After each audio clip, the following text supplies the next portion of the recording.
কথা বলার সুন্নত হলো মুস্কি হাসি দিয়া মিষ্টি ভাষায় কথা বলা।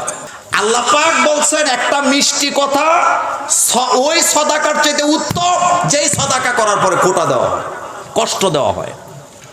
আপনি যদি কাউকে মিষ্টি কথা বলেন ওইটা সৎকার সওয়াব পাবেন। আর হাতে গোমরা তো গোমরা, সালাম দিলেও ঠিক মতো নেয় না, এরকম আছে না? অহংকারী, বলেন কি অহংকারী, মুখ একটা গোমরা করে রাখে।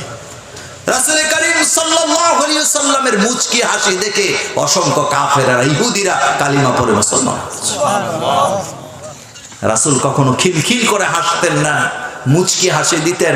হযরত আনাস রাদিয়াল্লাহু তাআলা আনহু বলেন, রাসূল যখন হাসতেন রাসূলের মাঝখানের দুইটা দাঁতের মাঝখানটা ছিল ফাঁকা, আমরা তাকায় দেখতাম ওই দুই দাঁতের মাঝখান থেকে ঝকঝক করে নূরের তাজাল্লি বের হচ্ছে। সুবহানাল্লাহ।